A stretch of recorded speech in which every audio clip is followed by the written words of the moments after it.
মেয়েটি তার আসল বাবাকে খুঁজতে কোম্পানির গেটে পৌঁছালো, কিন্তু সেখানে সে দেখল যে অগণিত মানুষ নিজেকে তার সন্তান বলে দাবি করছে।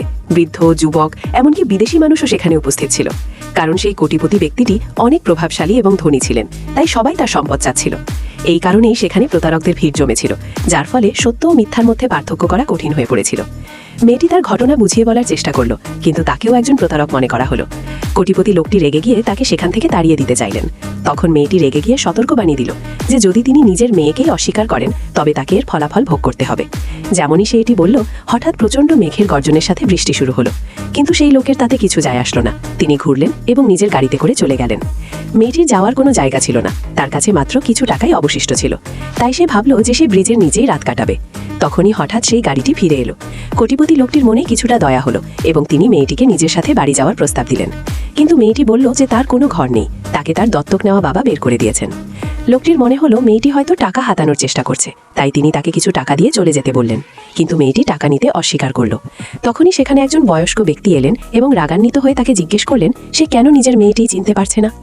এরপর তিনি মেয়েটিকে টেস্টের জন্য নিয়ে গেলেন এবং ডিএনএ টেস্ট করালেন। যখন রিপোর্ট এলো তখন সেই কোটিপতি অবাক হয়ে গেলেন।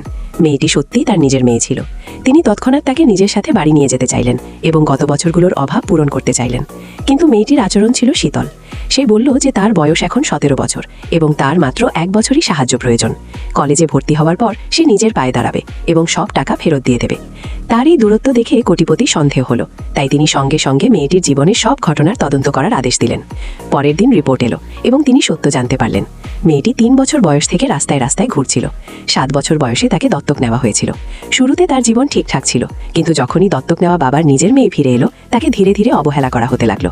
কয়েক বছর ধরে সে ঠিকমতো খাবার এবং ভালো পোশাক পর্যন্ত পায়নি।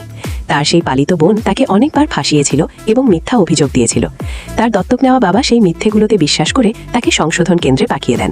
সেখানে সে 3 বছর অনেক অত্যাচার সহ্য করে। বাইরে আসার পর তাকে বাড়ি থেকে বের করে দেওয়া হয় এবং সে পুরোপুরি গৃহহীন হয়ে পড়ে। সব জানতে পেরে কোটিপতি অনেক রেগে গেলেন এবং তিনি মেয়েটির জন্য ন্যায় বিচার করার সিদ্ধান্ত নিলেন। কিন্তু মেয়েটি এই ব্যাপারে কিছুই জানত না। পরের দিন যখন সে স্কুলে গেল তার সহপাঠীরা তাকে নিয়ে ঠাট্টা করল। তাদের মনে হয়েছিল সে খুব দুর্বল। কিন্তু এবার মেয়েটি আর সহ্য করল না এবং পাল্টা জবাব দিল। এই ঘটনা দ্রুত পুরো স্কুলে ছড়িয়ে পড়ল। তার দত্তক নেওয়া বাবা স্কুলে পৌঁছালেন এবং সবার সামনে তাকে বকাঝকা করতে লাগলেন। তিনি প্রিন্সিপালকে বললেন যেন মেয়েটিকে স্কুল থেকে বের করে দেওয়া হয়। বাকি অভিভাবকরাও তার বিরুদ্ধে চলে গেলেন এবং তার খারাপ আচরণের অভিযোগ করতে লাগলেন। এমনকি কেউ কেউ তো তাদের বাচ্চাদের স্কুল থেকে সরিয়ে নেওয়ার হুমকিও দিতে লাগলেন। প্রিন্সিপাল চাপে পড়ে মেয়েটিকে তৎক্ষণাৎ বের করে দেওয়ার প্রস্তুতি নিচ্ছিলেন। ঠিক তখনই হঠাৎ সেই কোটিপতি ব্যক্তিটি সেখানে এসে পৌঁছালেন। তার গম্ভীর চেহারা দেখে সবাই চুপ হয়ে গেল। তিনি সরাসরি মেয়েটির কাছে গেলেন এবং তাকে জিজ্ঞেস করলেন কেন সে তাকে এই মিটিংয়ের ব্যাপারে কিছু জানায়নি।